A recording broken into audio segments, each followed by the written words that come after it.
This book is called Lost and Found by Oliver Jeffers. Once there was a boy, and one day he found a penguin at his door. The boy didn't know where it had come from, but it began to follow him everywhere. The penguin looked sad, and the boy thought it must be lost. So the boy decided to help the penguin find its way home. He checked in the Lost and Found office, but no one was missing a penguin. He asked some birds if they knew where the penguin came from, but they ignored him. Some birds are like that. The boy asked his duck, but the duck floated away. He didn't know. That night the boy couldn't sleep for disappointment. He wanted to help the penguin, but he didn't know how. The next morning he discovered that penguins come from the South Pole.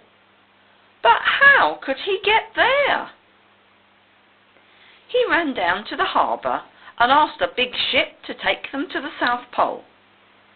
But his voice was much too small to be heard over the ship's horn.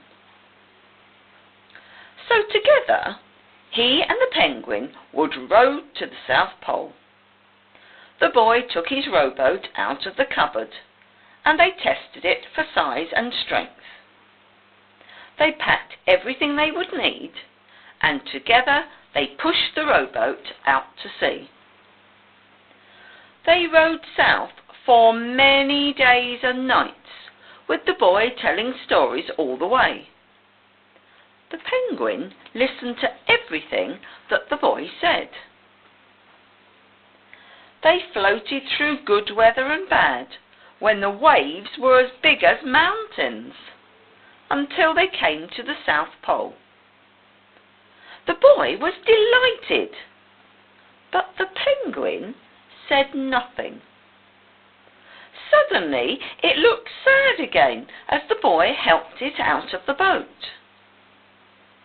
The boy said goodbye and floated away. But as he looked back, the penguin looked sadder than ever. It felt strange to be on his own, and the more he thought, the more he realized he was making a big mistake. The penguin wasn't lost. He was just lonely. Quickly, he turned the boat around and headed back to the South Pole as fast as he could. At last, he reached the pole again. But where was the penguin? The boy searched and searched, but he was nowhere to be found. Sadly, the boy set off for home. There was no point telling stories, because there was no one to listen, except the wind and the waves. But then the boy saw something in the water ahead of him. Closer and closer he got, until he could see the penguin. And so the boy and his friend went home together, talking of wonderful things all the way.